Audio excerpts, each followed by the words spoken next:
This podcast contains explicit language and descriptions of violence. Please be advised. Test 1, 2, test 1, 2, test 1, 2. Okay, this will be a taped interview. Case number is 9311-0576. Date is 11/17/93. This is Detective Kevin Putnam of the Mobile County Sheriff's Office, preparing to interview someone as part of his investigation into the brutal murder of Renée Bergeron. For nearly 3 decades, this murder has remained unsolved.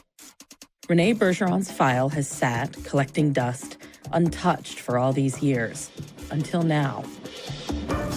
For ID and ARC Media, I'm Sarah Kalin, and this is Why Can't We Talk About Amanda's Mom, a podcast documenting my 3-year investigation into the 1993 murder of Renée Bergeron. Last episode, we learned about Renée, a 26-year-old woman from New Orleans who lived in Mobile, Alabama. In 1993, Renée was murdered and decapitated, her body deposited on a service road off Interstate 10 in a rural corner of Mobile County. It had no head, and it was laying on its stomach. The body had been cleaned out, had no fluids. The wound and the manner in which this perpetrator did this decapitation appears to be somewhat amateurist. You know, when there's a crime such as a beheading, that spreads throughout the law enforcement community because it's unusual. They served her a huge injustice by not looking at it thoroughly. It's kind of like one less prostitute on the street.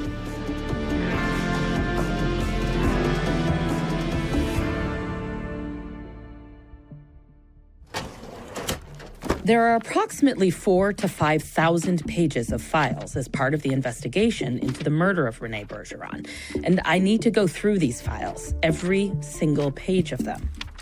There are interview transcripts, forensics documents, crime scene photos, cassette tapes, press releases, tips, even police reports from other investigations that at some point might have been considered relevant to this case.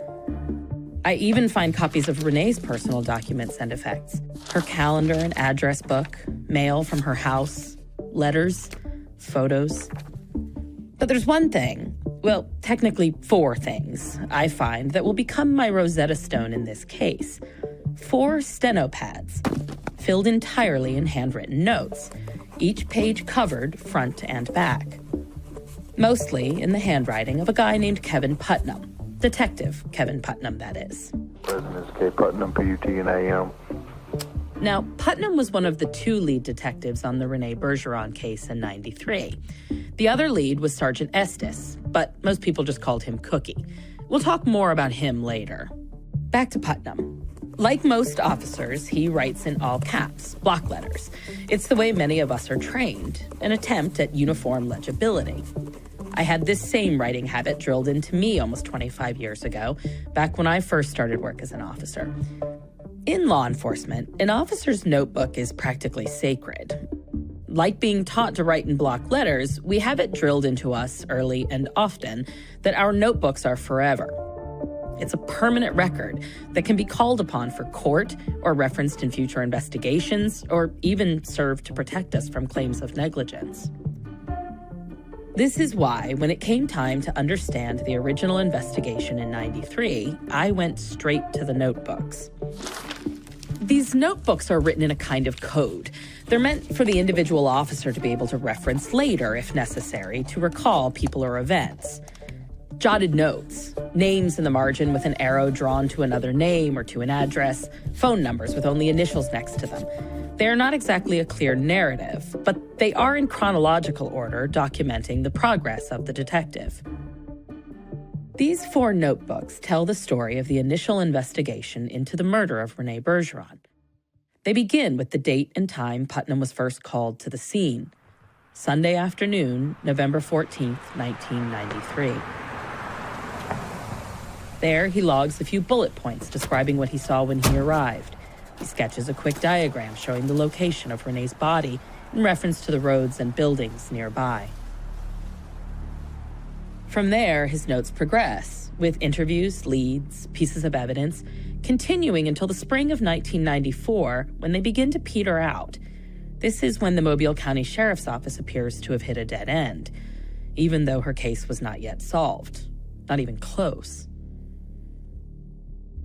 Basically, these notebooks show the meat of the case and help me piece together how the initial investigation went down, who investigators spoke with, what they looked into, and how they talked about Renée. And all of this is important because as far as Renée's family is concerned, law enforcement is to blame here. Not for the murder itself, but for the fact that Renée's case has yet to be solved. It was never looked at her as a human being, or definitely not as my mom or anybody's daughter or anybody's sister. It was looked at as one less prostitute we got to worry about. So I was like, good luck dealing with them, because, we had no luck, no help. Amanda's skepticism is understandable.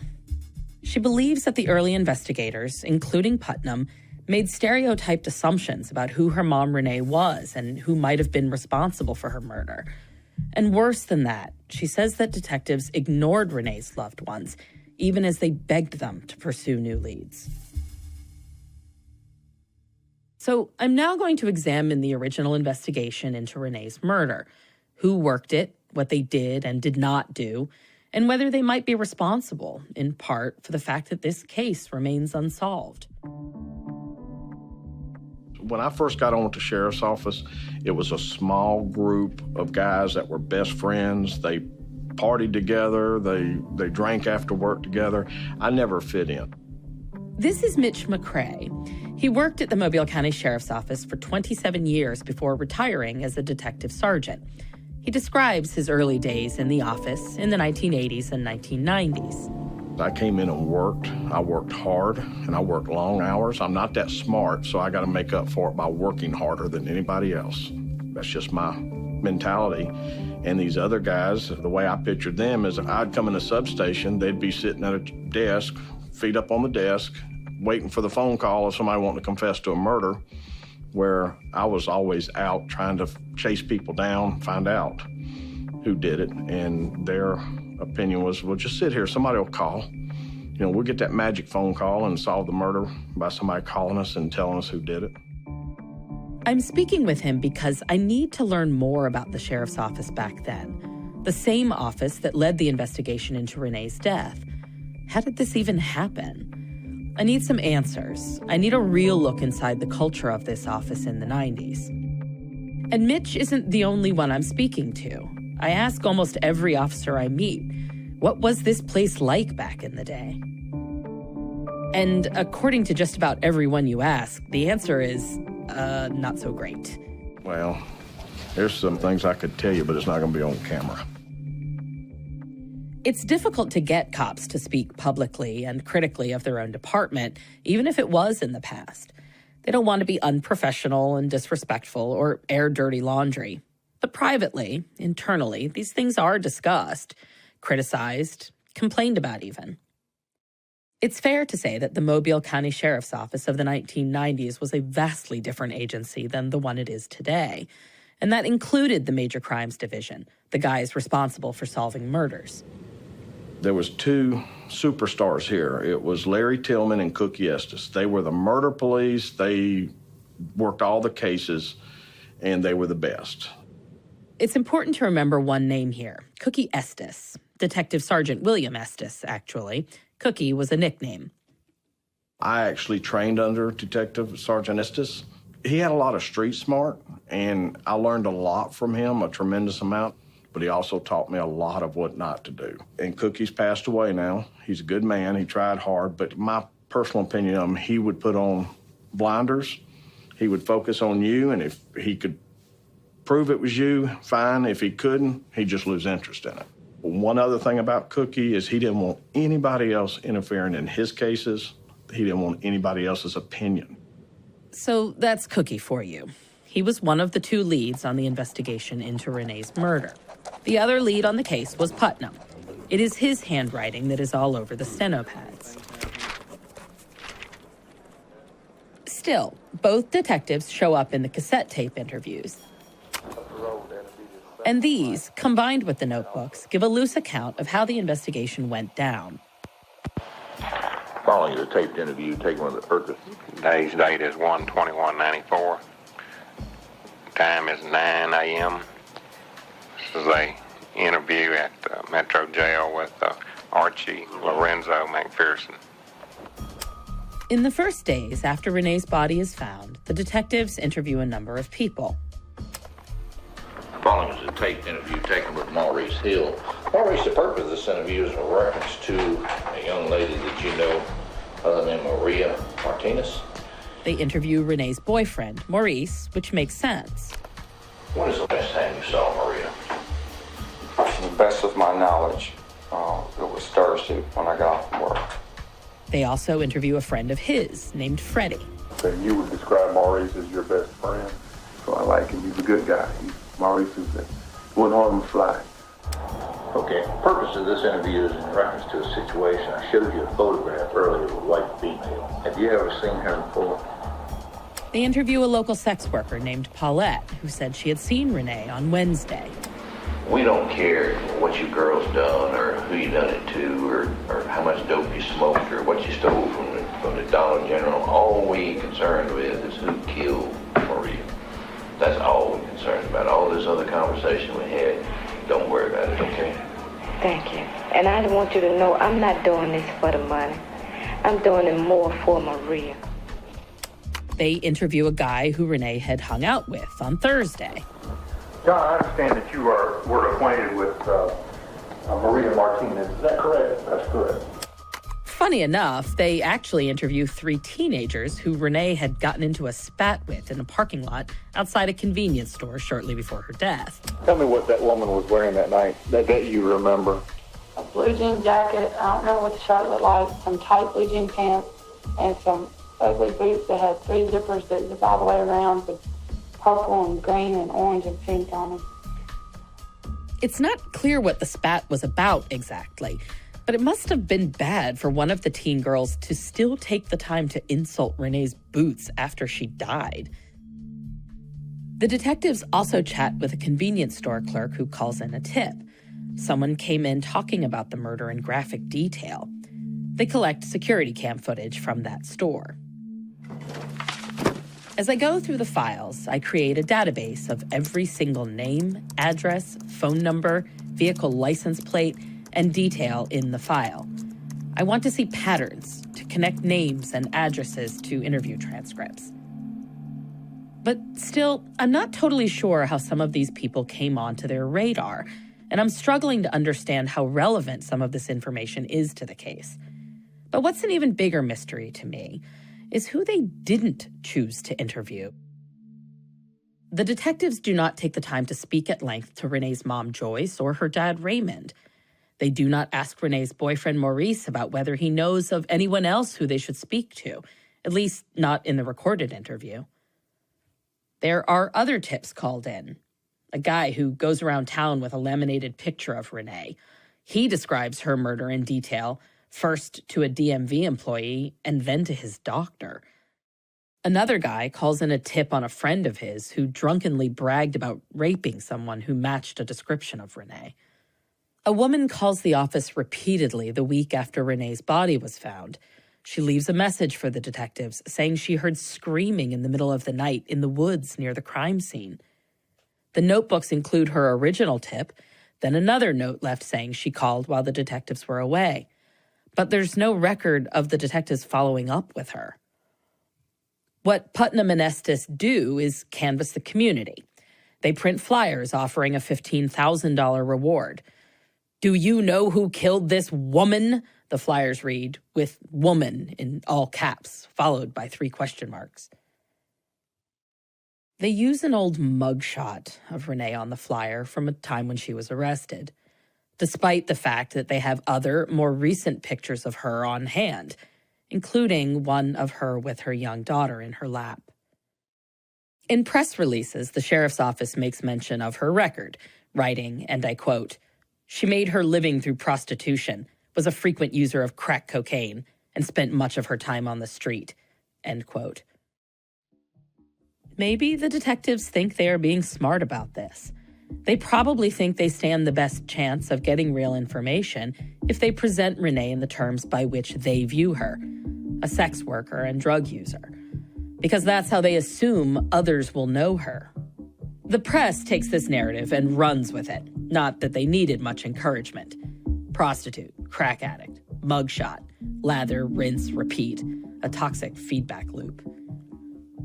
When the detectives canvass Theodore, the small town where Renée lived and was later found dead, they speak with two men who claim they saw a woman resembling Renée get into a car with a known drug dealer named Denesky Brown on either the Thursday or Friday before her body was found. But they state they only saw this from a distance and don't know for sure if it was her. This tip, written down in the steno pads, will become the first lead that Cookie and Putnam pursue.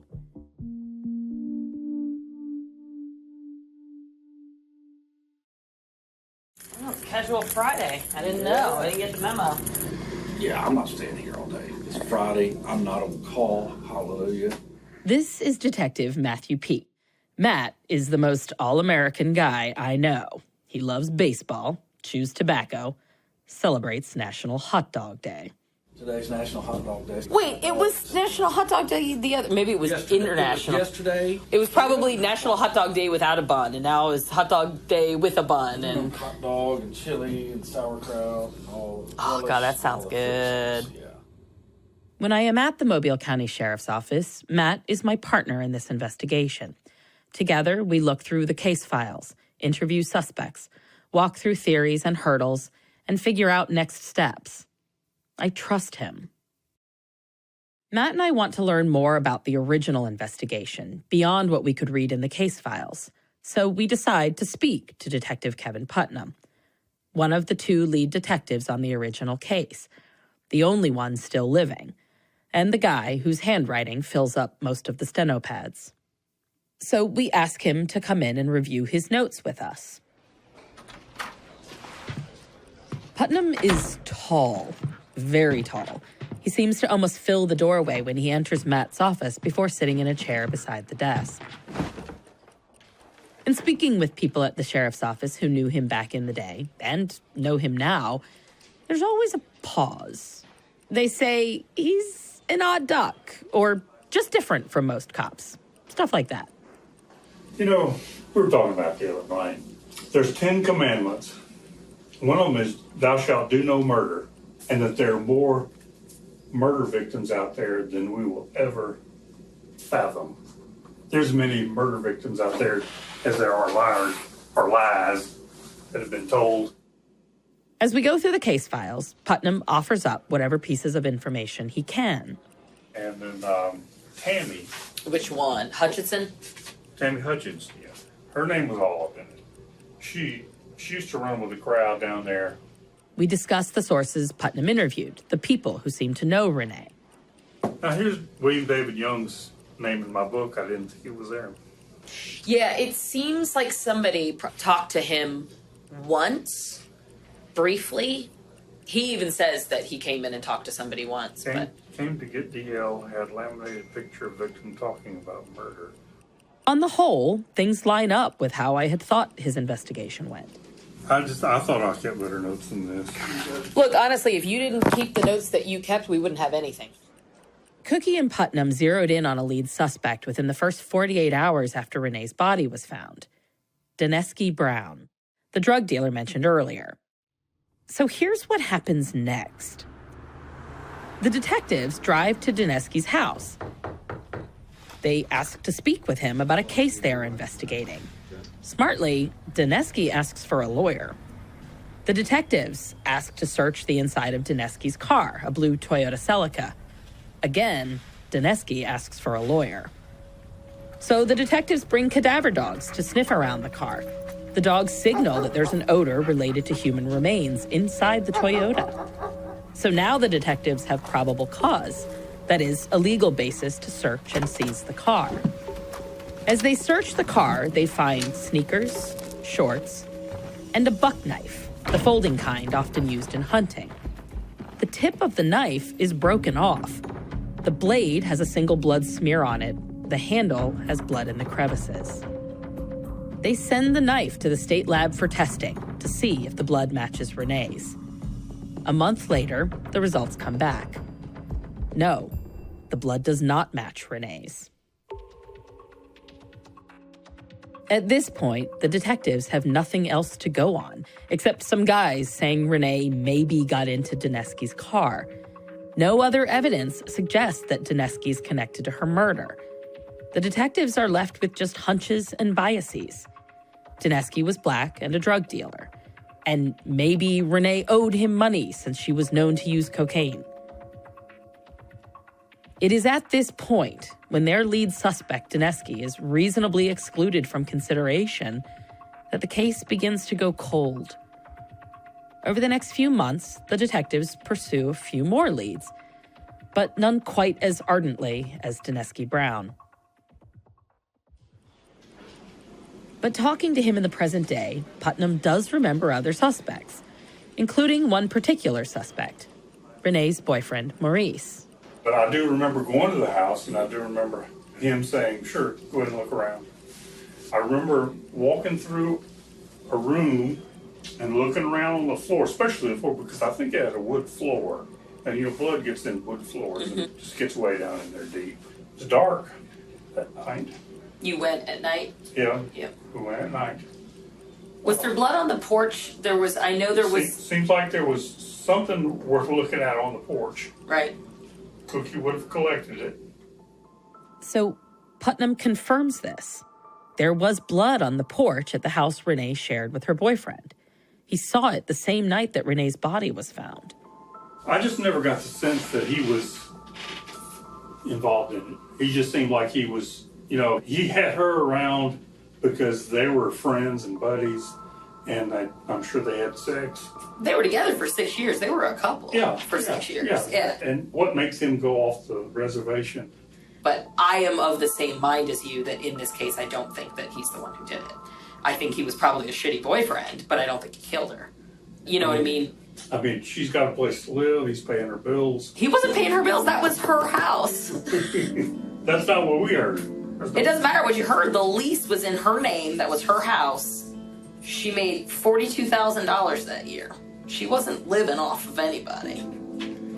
I'm not saying she was a saint, but I think it's important to recognize that there were a lot of tales about her at the time that were not accurate. Everything I could find in the original case files makes it very clear that Renée was not living off anyone. She had money in the bank. She owned her car outright. She lived in a house leased in her name. She tracked every penny that she brought in and that she spent. Putnam should have known this. There's the title to her car in the original case file. Notes in the steno where her landlord says he leased the place to her, not Maurice. It just feels important to clarify because these kinds of misunderstandings about a victim can shape a case, lead it in different directions, and bias those who are supposed to solve it. And even if the detectives did not suspect Maurice, someone did. And she was beating down the agency's door, pleading for them to please pursue new leads, to please solve her daughter's murder.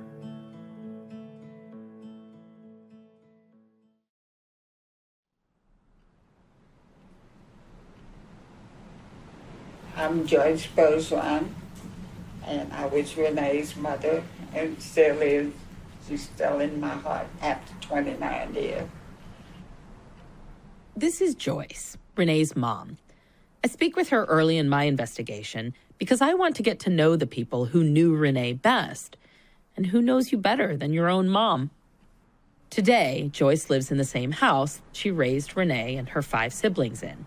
It's also the house that Amanda grew up in. It's a modest ranch just outside of New Orleans.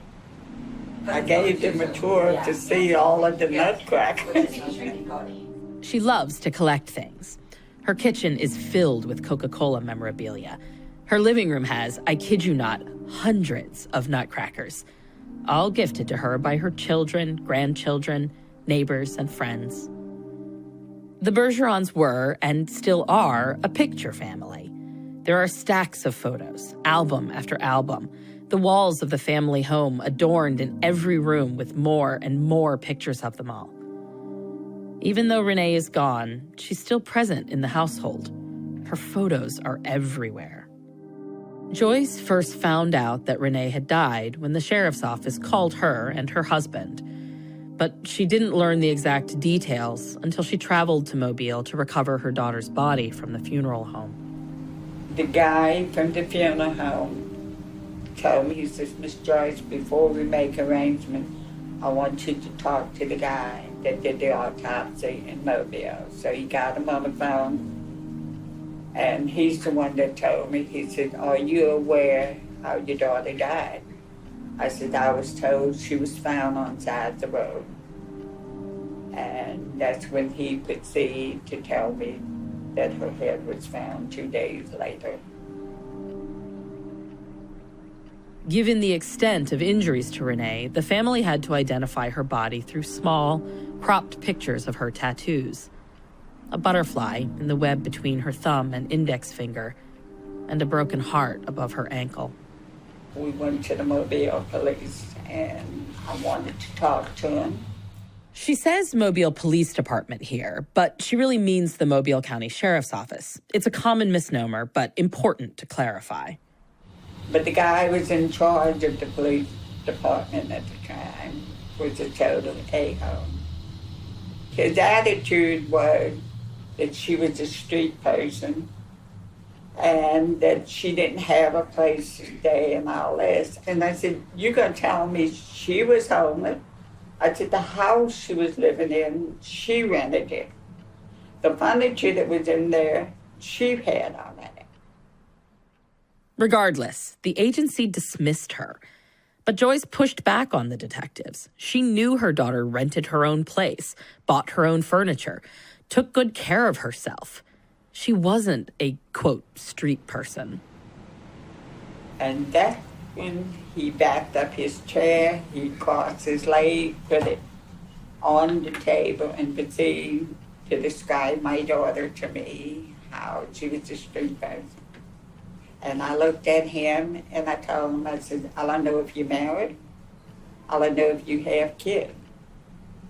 But I said, you got to remember that girl was somebody's daughter, she was somebody's mother, and she was somebody's sister.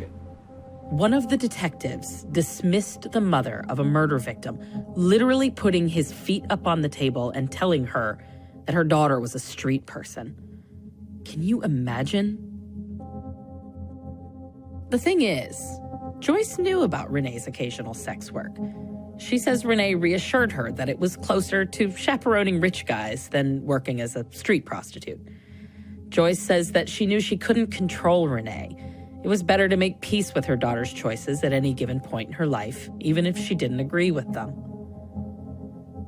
But what she did not make peace with was how the sheriff's office treated her. Not only was it cruel, it also hurt their investigation. Because Joyce knew who Renée's good friends were. She knew who they should talk to. And Joyce had her own suspicions. One that she wanted them to investigate. Renée's boyfriend, Maurice. Joyce remembers that Maurice did not come to the funeral. But more than that, Joyce remembers another crucial thing about Maurice. Renée had told her mom that Maurice was abusive towards her. Apparently, Renée and Maurice would get into huge, awful fights. In fact, right before her death, Renée told her mom that she was going to leave Maurice. She says, well, Mom, she says, it's at this point. If I don't leave him, either he's going to kill me or I'm going to end up killing him. She says, I can't take it anymore. Joyce told the detectives that she thought they should at least investigate Maurice more. Not that I felt Maurice did it. Because, quote the Mobile police, the man is a musician. He wouldn't use his hand to kill anyone. Any professional man didn't do it. And I looked at him, I said, what about O.J. Simpson? I said, wasn't he a professional football player? And I said, don't handle me that bowl just because of your profession that you can't commit murder. Despite being rebuffed, Joyce continued to write letters to the sheriff's office. One reads, "Since Renee's death, I have mailed you a copy of a book. I know you got it. I have written you 5 letters, this being the 6th. Please write me some kind of report as to what has been done and what is being done. Please don't let her be an unsolved case. I know I'm looking for answers, and answers are what I need." But those letters went unanswered.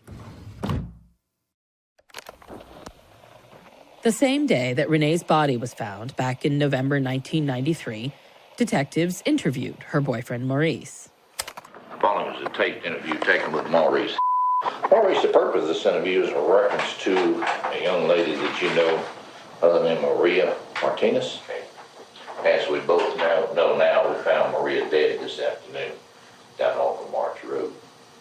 March Road? Yeah. Where's that? West of here. There's a cassette recording of this interview.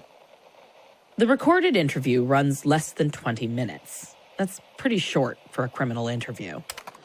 You said sometimes she just leaves. She goes away for a few days and comes back. Right. She got a sort of a sordid past, is that right? She does drugs, more particularly crack cocaine. I understood you to say that she also been turning some tricks. Right. I mean, I didn't condone what she was doing, and I never followed her, and we really didn't discuss it, because I just felt less than a man when she used to tell me about a trick. She didn't discuss her tricks with me. So I don't know who she was tricking, but I know that she was tricking because she'd leave home and she'd come back with money or drugs. Mm-hmm. Sometimes she goes out of town and does this. Right. Houston, Dallas, wherever. She just sort of comes and goes. Is that right? Right. Do you have any idea where she may have been staying during this period that she was gone? None whatsoever. None whatsoever. It's clear that the officers and Maurice had talked before the recording started. I gather from the conversation you and I had earlier that initially you and her, you felt pretty close to her. Right. But because of her lifestyle and some of the things she's been doing, that you not as close. Not really intimate, but I still love her. But I can't. It's just black and white, just two opposites. So. Yeah. But we have always been the best of friends and lovers. Up until the last time she left, a couple of months ago, we had decided really that we were going to kind of part. And when she got back Monday, I thought that maybe we would try to make another go at it, and she was going to try to straighten the life up and everything. And then that Tuesday, she was ripping and running again. Were you happy or sad, the two of you breaking up? Did it hurt you, baby? I would really have been relieved. But I really love Maria. We've been through thick and thin, through this, that, and the other for many years. I wouldn't want to see her hair hurting her head. I can't understand why somebody would want her dead, other than she ripping somebody off or something. I mean, I'm used to it, Do you have any knowledge of how Maria came to be dead? No, sir. I sure don't. I'll take a lie detector test or whatever I have to do. I have no knowledge whatsoever. I have not seen Maria since Thursday night. She hadn't been back home because I can tell when Maria comes in, she just tears everything up, and I was waiting for her to leave before I clean the house back up. She come in, put dishes all over the place and clothes all over the place, but I knew that she was close by because her luggage was still there. See, if her luggage was gone, that means she would have been gone, but her luggage is still there. So she couldn't have been too far. She don't go anywhere without her luggage, Okay. Do you have any knowledge of how Maria came to be dead? I can't imagine her, but it still just don't seem like she's dead to me. It's just hard for me to... There is a tongue-in-cheek joke tossed around in true crime. The husband did it. Sadly, this trope exists because it is statistically, overwhelmingly, the case. When a woman is murdered in America, she is 15 times more likely to have been killed by a man she knows than any other type of offender. Half of them are directly at the hands of an intimate partner. And it appears that Renée might have experienced abuse from Maurice. Both Joyce and Amanda remember Renée coming to New Orleans with bruises on her body that she said were from fights with him. So I know it's important that I speak with Maurice myself, not only to investigate whether he might have had any involvement in Renée's murder, but also to talk with someone else who seemed to know Renée pretty well, even if he knew her as Maria. Hey, Sheriff's Office. Sheriff's Office. Thank you.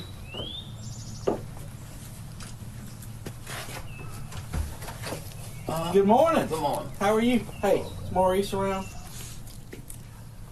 Good morning. How you doing? I'm well, sir. I spoke with you on the phone the other day. Yeah. Maurice lives in a quiet residential section of Mobile, not far from downtown. The street is wide, the homes are lovely, mid-century ranches. The oaks are enormous, creating a canopy over the whole neighborhood. It's the summer of 2020, peak COVID, so we stay outside, keeping our distance. The audio, unfortunately, reflects this. As we talk to Maurice, we learn some of the basics about him. He has adult children who live nearby. They seem like a close family. He's certainly getting up there in age. He was 15 years Renée's senior. Today, he moves with the help of a wheelchair, though once he gets where he's going, he stands up to speak. He's an imposing figure. He is tall, very sturdy. He seems very sharp. And though we are there to discuss dark, difficult things, there are moments we get a glimpse of what I suspect is a quick wit, and I can see why Renée was drawn to him. I do remember her following me around because I would be so happy to see her. Because most of the time, when I played, she was out of town. And I would be glad to see her, except one time I was playing in a club and this woman was in there, was married, and she was fixated on me. And Maria got her straight. You don't mess with my man. I'm like, oh my God. I didn't know you were my woman, but okay. Maurice shares fond memories of Renée, like when she would come to watch him play music at his gigs. But he is also frank about problems in their relationship. He hones in on her drug use, just as he did in his original interview from 1993. So you two kind of kicked it off when y'all first met and then started dating, is that right? Okay. And any problems during that dating?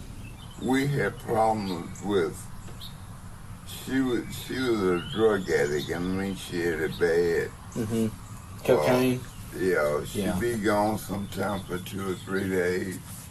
I would get upset or whatever, but not enough to kill her or nothing like that. Yeah. It'd be like cutting my own throat. Mm-hmm. Other than that, man, it was great. We used to go to New Orleans every weekend. Mm. I played music and I worked on appliances on the side every week. And we didn't have any money problems. She would even give me money for rent and stuff, so we didn't have any big problems, though. He still remembers that Sunday in November. When you found out, I'm sure the investigators asked you, but I didn't see any notes in the file. When was the last time that you saw her prior to her death? Because she was found on a Sunday morning. I think I saw her that Wednesday. It was one of them weekends she was on the bench, and I hadn't seen her. I was looking for her. Maurice worked as an electrician during the day and a musician during the evening. Time cards show him clocking into and out of work during most of that week before Renée's death. He also had music gigs at night. He says Renée seemed to be on a bender during that time. They didn't cross paths much that week. And according to Maurice, he did not find out about Renée's murder until detectives showed up at his door. When it happened, I didn't even go. I went to New Orleans when the day they have a funeral, but I didn't even go to the funeral. Right. I didn't want nothing to remind me that she was gone. Well, it would have been a shock. I mean, it was... Oh, that was horrible. I have my theory on who killed her, but... What's your theory? That she got some drugs from somebody on credit. And when they came to her, she was so out of it. She didn't have the money, so they killed her. That was my idea. But honestly... Did you ever know her to get drugs on credit prior to her death? Because she usually had money. She had, I mean, and at the time of her death, she had money, according to her banking records, which she kept really meticulous notes. You know, I didn't keep up with how much money she had. I knew that she had money, but I never kept up with it. How she got it. She was the sweetest thing in the world. I never will forget her. But I call her Maria, but we found out later her name was Renée Bergeron. But she always been Maria Martinez to me. I went into this meeting expecting to dislike Maurice, simply by virtue of what I'd heard about his alleged history of domestic violence. To be clear, my thoughts on that are no different now. Domestic violence is an intolerable condition. It is a cancer on society. It is endemic. It is on the rise again in this country, and it is a predictor of so many types of violent crime. But when Maurice speaks about Renée, it is very difficult, even for me, to not feel empathy for how much sadness he still seems to carry at her loss. Above all, my read on him is that he is being very forthright with us. His answers are clear and natural. There are none of the telltale signs of lies.